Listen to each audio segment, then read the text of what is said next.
السماوات بغير عمد ترونها ثم استوى على العرش.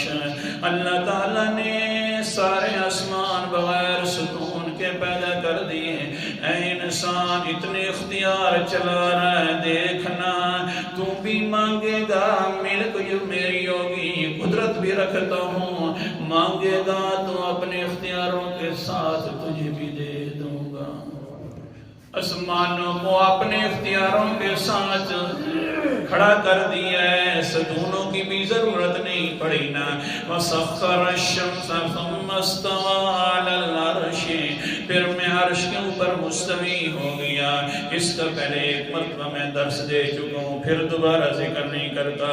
آگے چلیے. وَسَخَّرَ الشَّمْسَ وَالْقَمَرَ كُلٌّ يَجْرِي لِأَجَلٍ مُّسَمًّى. آسمانوں کے اوپر سورج ہے، چاند ہے اوپر نظر آنے والے.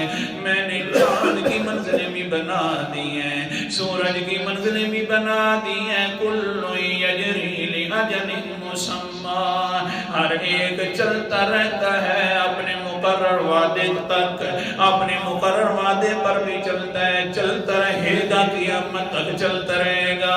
اے انسان کبھی تو سوچا بھی کرنا کہ سورج اپنے مقرر وعدے پر نکلتا ہے، یوں کبھی نہیں ہوا کہ کبھی لیٹ ہو گیا اور کہو کہ اوہو آج سورج نہیں نکلا، خیر ہو انشاءاللہ. چاند نہیں نکلا، اپنے وعدے سے لیٹ ہو گیا، ہاں کوئی مجبوری پڑ گئی ہوگی. نانا ان کو دیکھنا ہم چلا کر لے کے آ جاتے ہیں اپنے وقت مقررہ پر.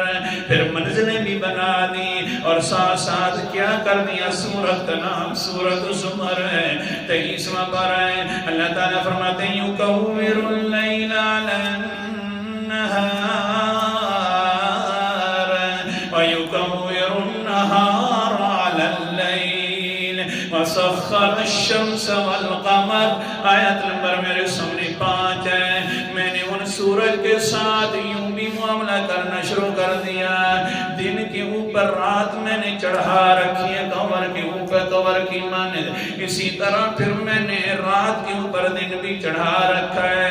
سورج کے ساتھ رات بھی، سورج گیا تو رات آ جاتی ہے، ہاں سورج نکلا تو رات چلی جاتی ہے. سارے کام کرنے والا میں ایک اللہ، کیونکہ مالک جو میں ایک اللہ.